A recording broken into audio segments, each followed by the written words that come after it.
Tracing the twists and turns in our family tree very often involves dusty vaults, dead ends and false leads. But we all carry a key that can unlock a history long lost to us. It's our DNA.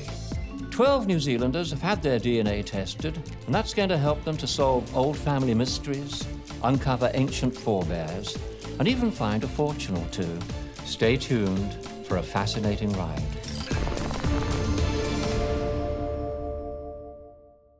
Hello, welcome to the DNA HQ. Following the twists in our family tree can take us back hundreds of years. And once you start searching for secrets hidden in your DNA, then the stories can lead back thousands, even tens of thousands of years. Actor Robbie and journalist Nadine Chalmers-Ross have submitted to a DNA test in a bid to discover what runs in their blood. And there's a tiger in this tale, and it's a real one. Amazing to find out what I thought might have been a family myth is actually reality, but it's grim. It's so grim.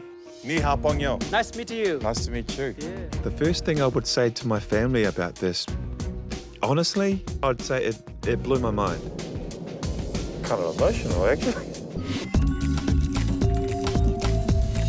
Robbie Mangasiva spent his younger years in Samoa, where his family's main form of entertainment was listening to their father tell stories.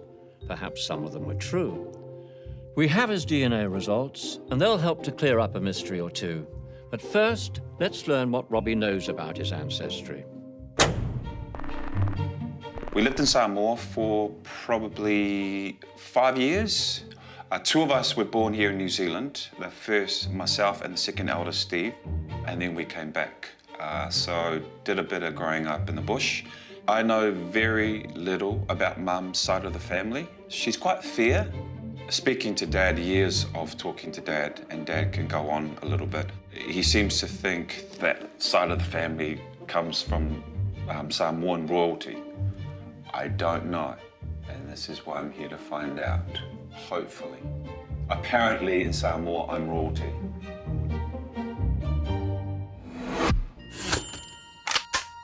It's Robbie. Hello. Hi, welcome. Richard. Welcome, welcome, welcome. Absolute Sit down. pleasure. Welcome to a more gentle interrogation room than you'd find on Wentworth.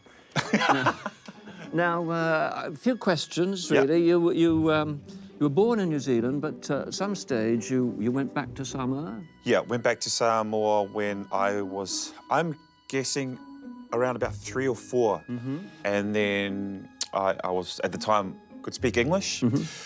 And then the time I was in Samoa, I lost my English and was fluent in Samoan. And then when I came back in '82, I had to relearn English again. But yeah, time in Samoa, what I can remember of it was very simple. I know there's one issue that you're interested in. There's that you have some questions about your mother's ancestry that you'd like to be resolved. Yeah, because there's some of us that Mum is quite fair, you know, compared to Dad. Dad's a lot darker than Mum is. And I'm always fascinated whether there was any, I don't know, possibly European blood in her. OK. Right, we've got some of your results, and if we look at the screen over there, we'll be able to see them. And so you have 62% Southeast Asian markers and 36 Oceania. Here's one thing that's very interesting. You are the very first person that we've ever had with 0% European DNA. So that means your mother most certainly doesn't have any German or European ancestry whatsoever. No way, not possible. Yes! Yes! And there's another piece of information about your mother's ancestry, but you're going to have to wait for that until you're on the road. And in the meantime, I want you to take this, and I'll be in touch with you in about 24 hours. Have a wonderful journey. Thank you, Richard. Thank you for coming in. Well, Robbie does have royal blood, but the big surprise is how Robbie's great-great-grandfather became king, lost his crown, and then won it back again. Robbie's great-great-grandfather, King Laupepa, was his nation's second king. And our Samoan scholar, Damon Salesia, is going to fill Robbie in on his royal ancestry. I've been given this. Yeah, so this is Malietoa Laupepa. Malietoa. Who's, you know, has an incredible life and a really important political figure in Samoa. Right. And he's one of the leaders of one side of the Malietoa family, Yeah. and they come into conflict. You know, really intense and long-lasting conflict between him and his uncle to become the king. So they go to war, and Laupepa doesn't have much luck against his uncle. What happens is the empires, and there's 3 big empires in Samoa at the time, the Germans, the British, and the Americans. And in the end, the Germans actually end up supporting him being exiled. So he's actually sent up to the northern Pacific, to another German colony.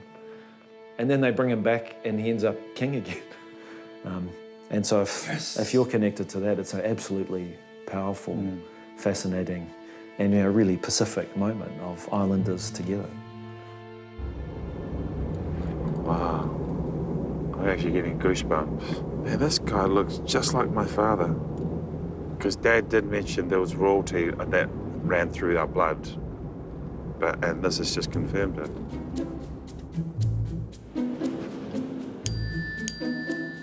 Robbie, King Laupepa's time in exile involved many, many months sailing with the Germans, and that seems to have spread his DNA about a bit.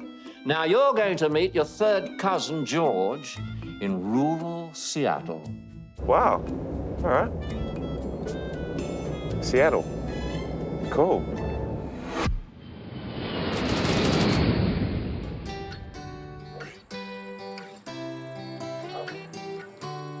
Hi, doggy. Howdy. How are you? I'm great. Is George here? I'm George. Hey, man. Robbie, nice to meet you, Nice man. to meet you. Wow, eh? Come on in. Yeah, definitely. The lab have compared Robbie and George's DNA, and they're likely to be 3rd cousins. What did you think when you got the phone call that some weird Polynesian guy was coming over to meet you, and somehow there was that DNA connection? I had, I guess you say, an image in my head of a Samoan rugby player. Did you? Yeah, that's what I was telling my wife, is that I'm pretty sure he's going to probably be a Samoan guy, maybe a rugby player. It's funny because I had quite a successful career as a rugby player. When I was playing, it was still amateur. When I left rugby, when I quit rugby, it just became professional. Well, since we have similar genetic makeup, does that mean I could be a rugby player? Hell yes! Yes, I think I have the body. We can tackle each other. Wait, that's getting weird now. We'll tackle each other and switch shirts. Switch shirts. Oh, this must be an adventure for you, though. You're traveling all over to meet people who are genetically tied to you. Thus far, what I know about my DNA is my great-great-grandfather. He was I think it might have been the second king of Samoa. His name was Laupepa. Do you see a resemblance? Totally, totally. Like the photo looked like my father. As soon as I saw that photo, I said, "That's Dad." It's kind of the neat thing about DNA is it leaves breadcrumbs across your genetics to help you find out where you came from. Yeah.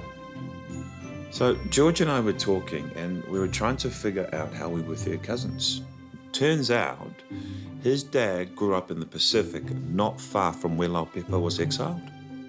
My family believes that they're from Guam, but in the genetic research, the genes that are islander are coming from the Samoan Islands, down in that area. Right. My grandmother always thought that we were too skinny, though, which I think is kind of funny. She was always That's a common thing.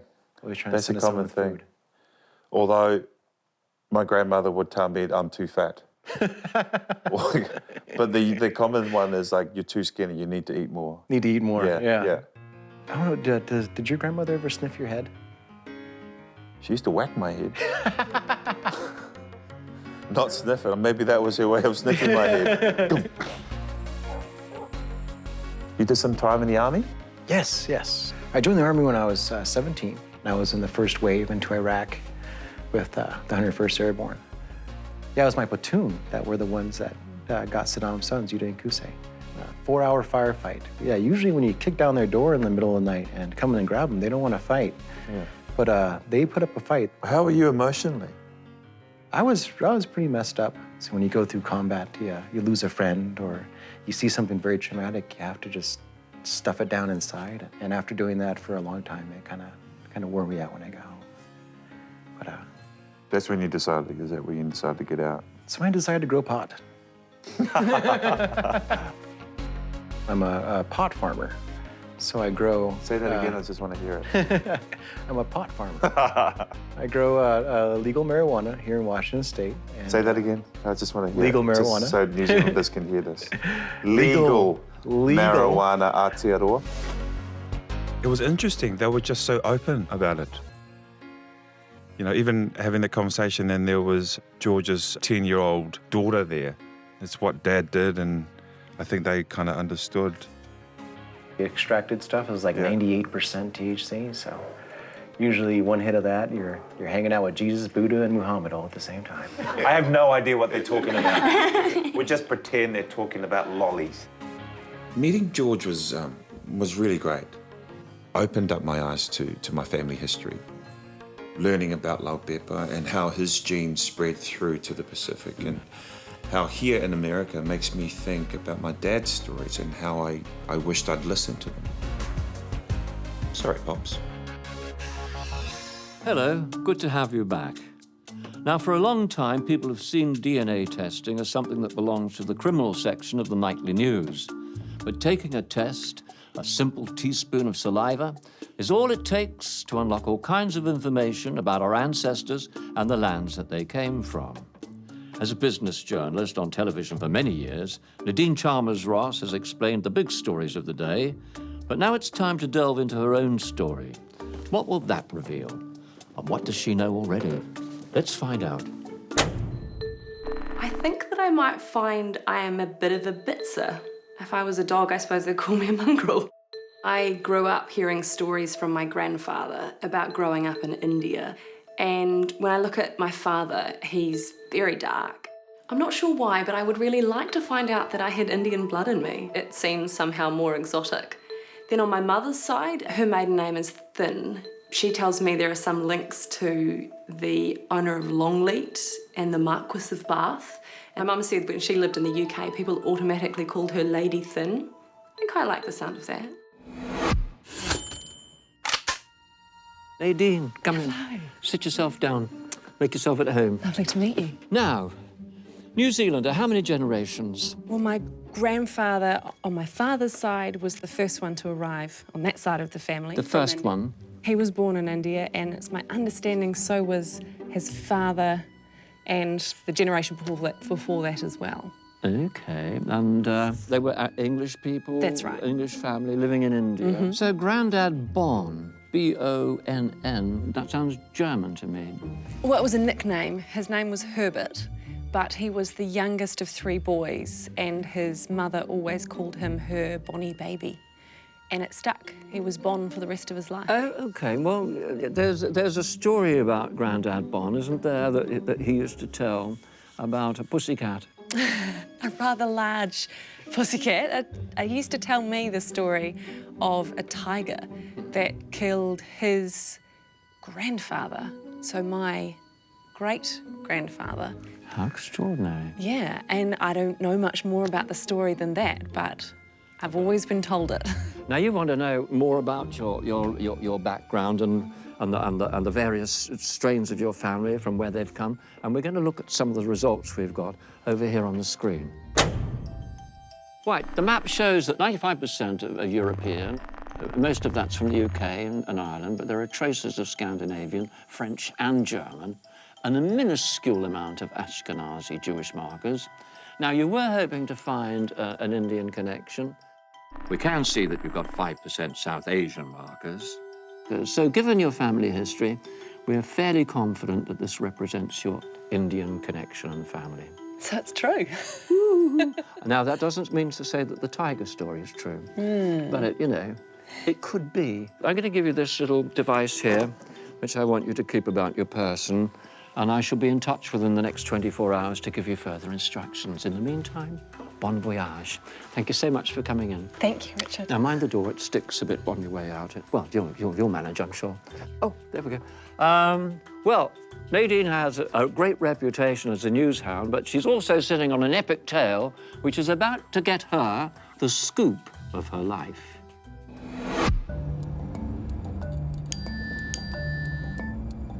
Nadine, we've found a photo that we'd like you to have a look at.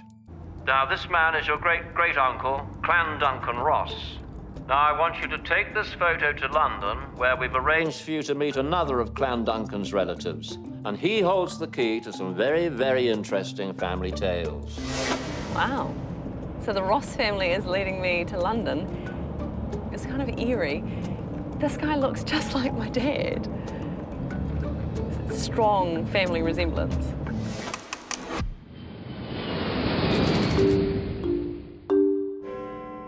No time for sightseeing, Nadine. We've arranged for you to meet a DNA relative in that favourite of British meeting places, the local pub. I actually feel a little bit nervous. This is unusual for me, but maybe even a bit shy. And that's weird, because they're family, right? They have to like me. Head to the Lamb on Holloway Road, where Michael and Casey are waiting to tell you tales of your colonial Indian past. I feel like I should give you a cuddle. We're family, really, aren't we? Hello. Hello. Michael is a relative, but it's his wife, Casey, who's been digging around the family tree and discovering wealthy Indian roots. So I've been shown this picture of Clan Duncan. How does he make me related to you? Clan Duncan is my great-great-grandfather, and he's the brother of your great-grandfather. Wow, I can really see the likeness to my father. It's quite striking, given that that's his... It would be his great-uncle. I want to show you some photos of my dad. This is in profile, so it's a little harder to see. Amazing, yeah. There's a lot of similarity there. Really, it is. Yeah. It's sort of... Quite scary. And I'll show you my grandfather. He passed away 2 years ago, but that was not long before he died. But I still see it in the cheekbones. Absolutely, the cheekbones are there, definitely. Yeah. Bond's father was a man named James George, and Clan Duncan was his brother. But Casey has uncovered even more relatives. The first Ross we really know a bit about is the Clan Duncan and James George father, whose name was Duncan Hamilton. And Duncan Hamilton was born in 1840. So probably, as you know, you are partially Indian. Yeah. Yeah. What my theory is that Duncan Hamilton's mother, Anne, was Indian. It's fascinating because people have long asked me what my ethnic makeup was, and I've never been able to answer it definitively. So now I feel like I can say that I am part Indian, even if it's only a small amount. I feel like I've answered that question, and the rest of my family, for them as well. I can go back and say I've got some answers. Duncan Hamilton most likely was half Indian. And he was the first Ross we actually know about. We know that he had an indigo plantation. Just to kind of show you how affluent that family was, the oldest sister, she married a British baronet. She was really affluent, and they mixed with Maharajas, Indian Maharajas at the time. But I mean, they're quite affluent. They were part of the Raj. They really lived the life of Robbie. You can see pictures of their daily life. They went polo playing polo in Jaipur, elephant being bathed. They go on hunting trips with the elephants and stuff. Yeah. So on the beach, sunbathing, that's them on a day out, just enjoying their life. It was quite an amazing lifestyle. So, Nadine, you and Michael share a great-great-grandfather, Duncan Hamilton Ross. And to find out more about Duncan and your family's life in India, you're going to have to travel to Kolkata. Actor Robbie has discovered royalty runs in his blood. Yeah, so this is Malietoa Laupepa. He's now in China, uncovering his mother's DNA connections to a famous dynasty.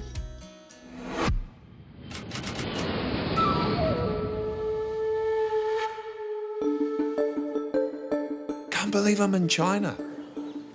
What part of me is Chinese? Probably explains why I like Chinese food. Hello, good morning, Robbie. 1% of your DNA shows Chinese markers. Your test reveals that your mother's haplogroup has links to the Han dynasty, and you're about to get a cultural crash course from John in an ancient Han village.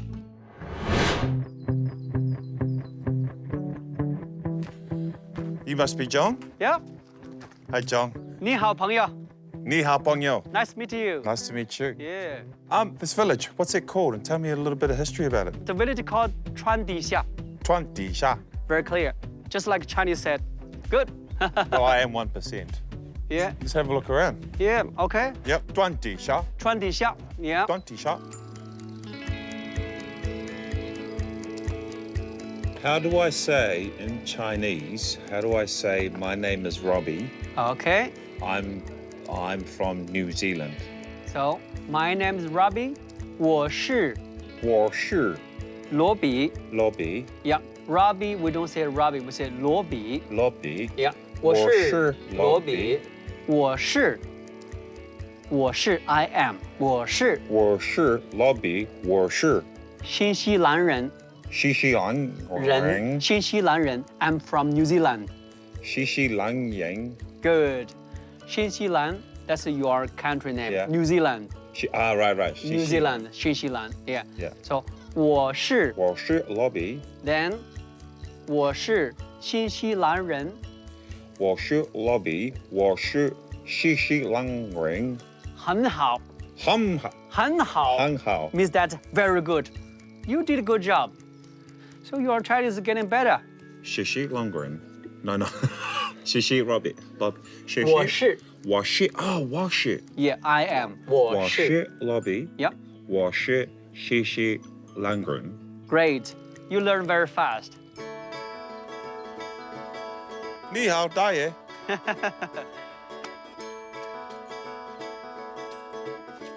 John, can you tell me a little bit more about the Han Dynasty? Han family was here around 700 years. Yeah. And so this family came here long time and they keep to continue the family. So now a lot of Han family here. There's no way in the world that I would ever have come or stepped foot on those paths if it wasn't for this. And to discover that, that my DNA was from the Han Dynasty, and then that 1% Chinese that I have in me, it's quite awesome. I kind of like that. 我是皇帝. Great. Yeah? You did great. 我是皇帝. I'm the emperor. Robbie, this 600-year-old village requires a lot of manpower to keep it in shape, so you've hit town at the right time because there's a restoration project underway that could really do with a big, strapping lad like yourself. Hey! What I'm doing here is attacking a 600-year-old building. Just for your information, New Zealand. 600. Although this bit here doesn't seem like a 600, this looks like it's a recent thing. I can tell by the texture. See that? Now, if it was more than 600, I'd say probably 40 years ago that was put in there. Sheshe. Good night. Those workers, their faces were amazing. Just the contours, the lines, just from being out in the sun every day. Because their faces told a story. As corny as that may sound, you could tell those guys worked their asses off. And they were really friendly. Journalist Nadine Chalmers-Ross has had her suspicions about her Indian heritage confirmed. People have long asked me what my ethnic makeup was, so now I feel like I can say that I am part Indian. Our research has proved that Nadine's great-great-grandfather's mother was Indian and a native of Kolkata.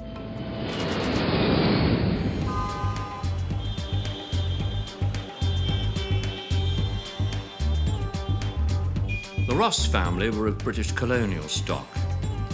They lived in India from the early 1800s, and so we've sent Nadine to Kolkata to get a feel for the place that her family once called home.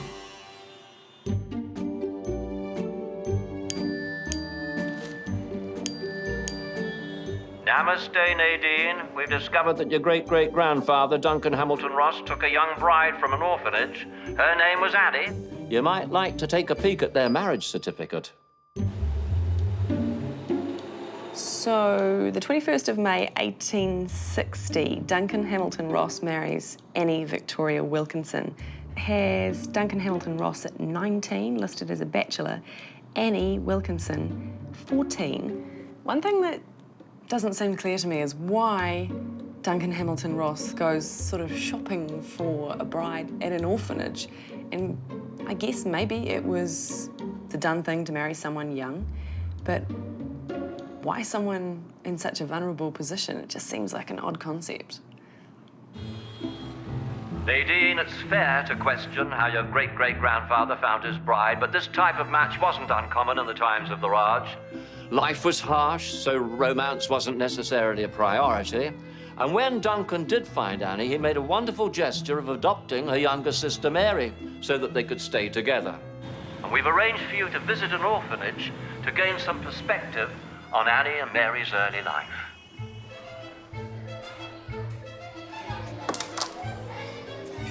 Oh, I set that one up for you. Oh, you missed it. From what I've read, the conditions around the time that Mary and Annie would have been in the orphanage were awful. I don't think you can understate how hard life would have been. Do I look like I could be Indian, like you? Yes.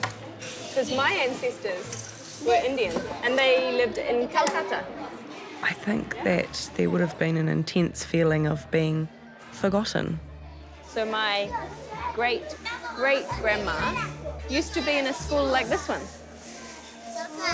So I came to see what it was like. How long have you been here? About 3 years. 3 years, yeah? Watching these kids, it just makes you think how young Annie and Mary must have been. So young. But also that they must have been fighters. And I guess that's the thing, is the women in my history, they were made of tough stuff.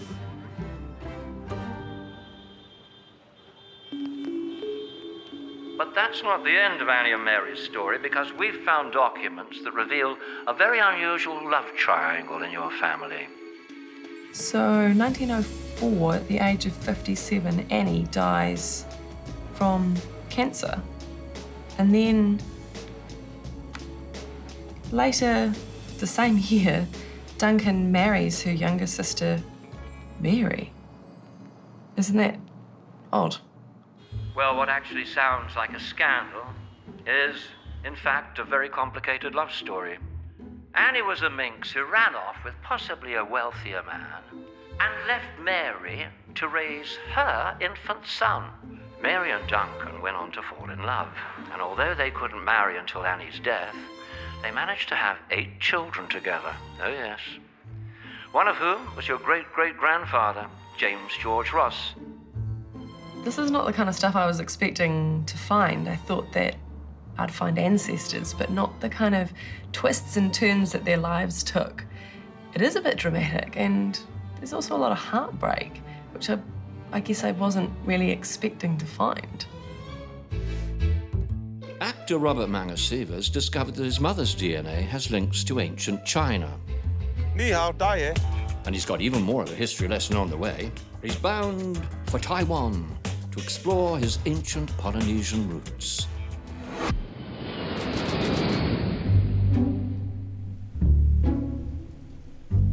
Well, Robbie, as you know, DNA evidence has proved beyond any doubt that Polynesian migration through all the Pacific Islands originated in the East. And it's time for you to get a taste of Taiwanese life so that you can see how similar these cultures are.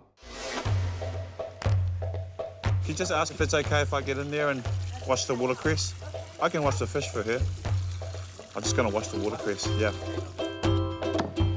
The traditional way the Taiwanese cooked, it reminded me more of doing a umu than anything else. I'll do it for you. This is how we do it back home. So you just want to evenly spread your fingers through the watercress like this. Just got to taste it, see if it's clean. No, it needs a little bit more. There you go. Another test, see if it's clean. Yep, no, it's ready to go. There we go. Robbie. Yeah, yeah. 来切片，这样。Oh, okay. 哎，然后这样呢，切。Thin. Okay then. Cool. When I was growing up in Samoa, there was nothing there.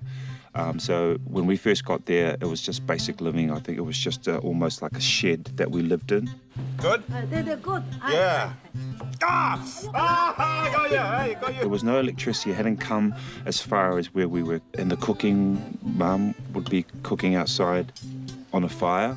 So it was very basic. And I think I'm thankful for that. I learned to appreciate a lot of things now. I think mainly due to that upbringing. Is it ready? Yeah, that's good. Oof, oof. Oh my God.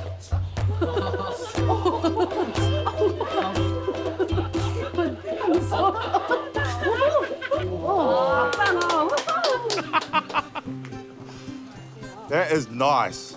That is awesome.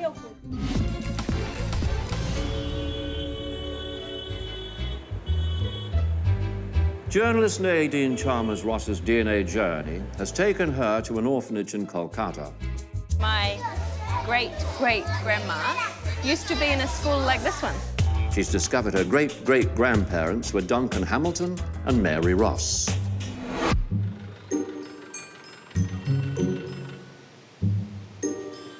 Duncan Hamilton looks like quite the refined English gentleman, really. But when I look at Mary, I just think, even though it's black and white, you feel like you can see the colour in her. I feel like she looks like an elderly Indian woman. And Mary looks like she lived to, relatively ripe old age. So maybe there's longevity in the genes.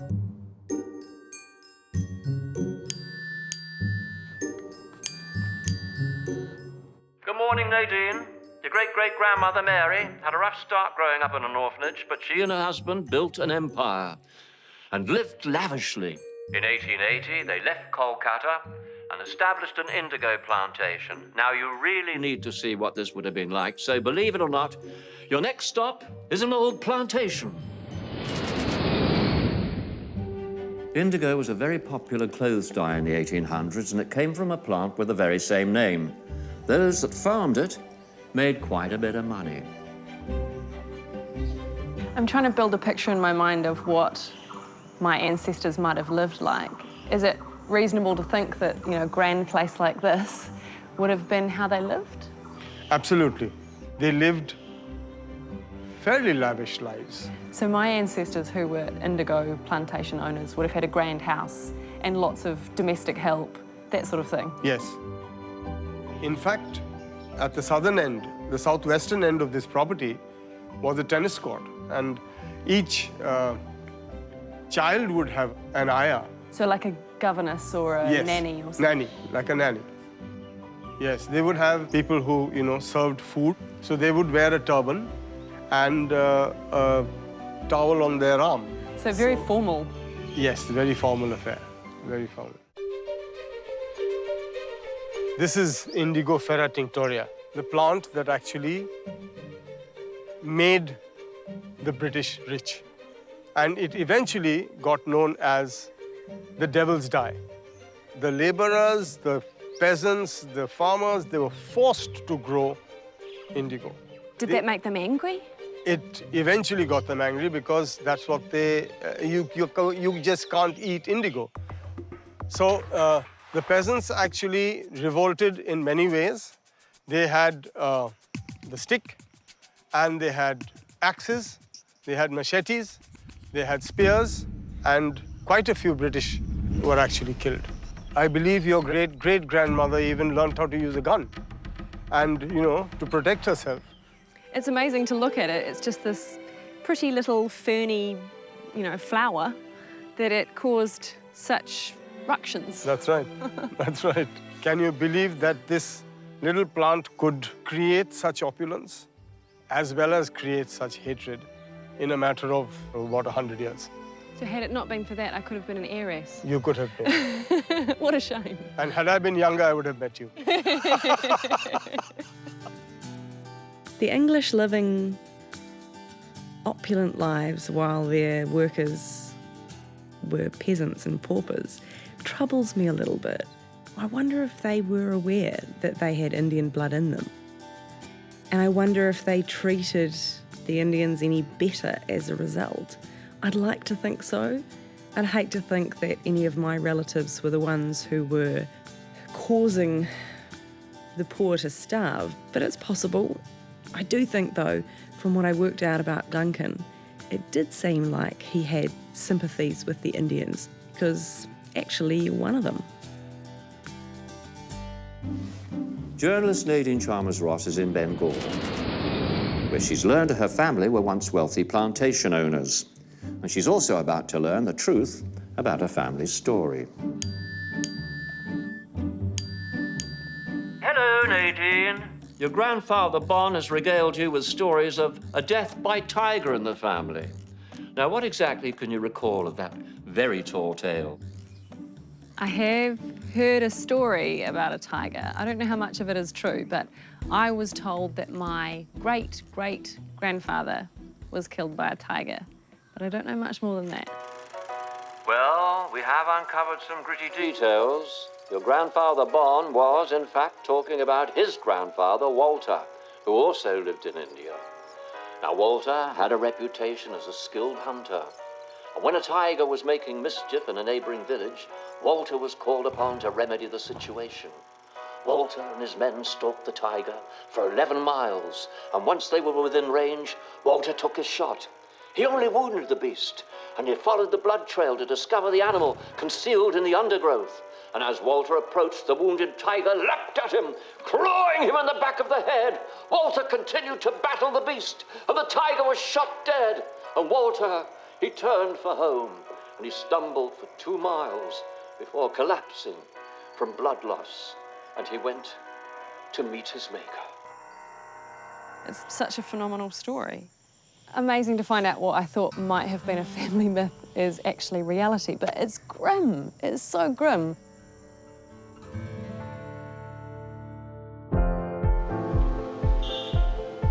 I decided to get my DNA tested purely because I was curious, and I've been told so many stories over the years that I wasn't really sure which of them were true and which might have been embellished or changed through the generations like Chinese whispers, and I thought the science can't lie, right?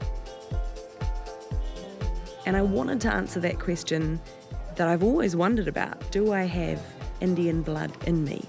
And my granddad's not around to answer a lot of the questions that I had anymore. And no one else seemed to know the answers. So coming here to India, seeing some of the things he would have seen, made me feel quite connected to him, and I think he would have liked that I was curious to find out where he came from and where I come from.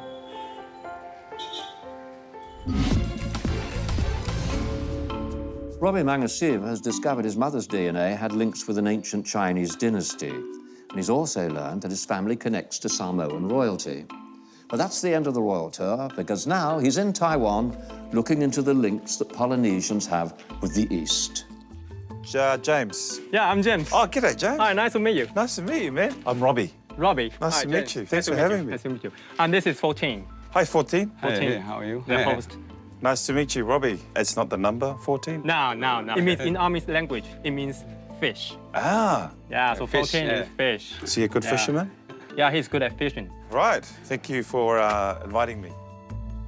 The interesting thing that I'm seeing so far, and I don't know if it means anything, is these patterns.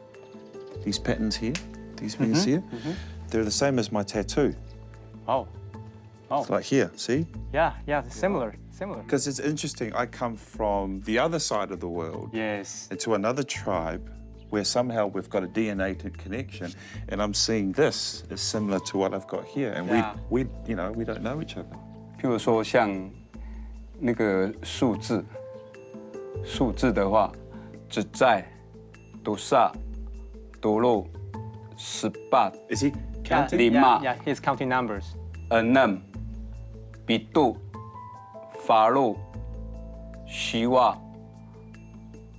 10. This is in Samoan. Tasi, lua, tolu, fa, lima, ono, fitu, valu, Eva Sefulu. The similarity, eh? Never in my wildest dream did I ever think a culture in Taiwan, would the language be similar? You know, when we were counting, I was like, wow. It's that thing of where my DNA started from, you know, that whole journey. We're brothers. Oh, brother. Yeah, my brother. Hello. Hi. How are you? Good? Hi. Good. Bye. To summarize this trip, I'd say it's been an eye-opener. Discovering that I had links in Seattle and also been in Taiwan. What the hey? I loved it. I loved it in Taiwan. You know, and in the cultural group, a certain beat to their music that was very similar to the old Samoan pop song.